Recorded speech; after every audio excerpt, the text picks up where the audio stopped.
பரிசுத்த நாமத்தினாலே என்னுடைய வாழ்த்துதலை மிகுந்த மகிழ்ச்சியோடு தெரிவித்துக் கொள்கிறேன். மலைகள் விலகி போனாலும் பர்வதங்கள் நிலை பெயர்ந்தாலும் என் கிருபை உன்னை விட்டு விலகாது என்று கர்த்தர் சொல்லியிருக்கிறார்.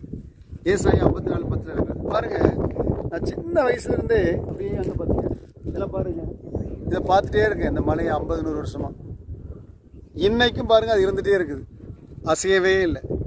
இதே போலதான் கர்த்தருடைய கிருபை மாறவே மாறாது. யாருக்கு? அவருடைய பிள்ளைகளுக்கு. ஆமென்.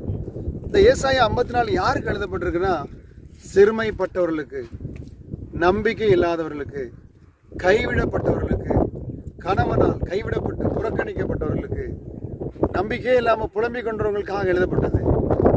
ஒருவேளை நீங்க நம்பிக்கை இல்லாமல் இருக்கீங்களா? கர்த்தர் உங்களை பார்த்தா சொல்றாரு, எப்பா இந்த மலையே விலகாது, இது விலகினாலும் என் கிருபை விட்டு விலகாதுப்பா, நம்பிக்கையாரு. ஹல்லேலூயா. இந்த நாள் உங்களுக்கு இனிய நாளா இருக்க நான் வாழ்த்துகிறேன். ஒருபோதும் அவருடைய கிருபை விலகாது. அந்த கிருபை உங்களை வாழ்நாள் எல்லாம் மகிழ்ச்சியோடு இருக்க செய்யும். அந்த கிருபை பாவமணிப்பாகிய மீட்பு உங்களுக்கு கொடுக்கும். அந்த கிருபை பாதாளத்தின் வல்லமைக்கு உங்களை நீங்களாக்கி மீட்டுக் கொள்ளும். அந்த கிருபை நீங்கள் போக்கிலும் வரத்திலும் எந்த விபத்தோ வியாதியோ நாசமோ வராதவர்களை பாதுகாத்துக் கொள்ளும். அந்த கிருபை அவர் இயேசு கிறிஸ்து கிருபையும் சத்தியம் நிறைந்தவராய் இங்க இருந்தார் ஐயா. அவர் இன்றைக்கு உங்களோடு இருக்கிறார். உங்களை அரவணைப்பார். அவரையே நோக்கி பாருங்க. எல்லா சூழ்நிலையும் அவர் நோக்கி பாருங்க.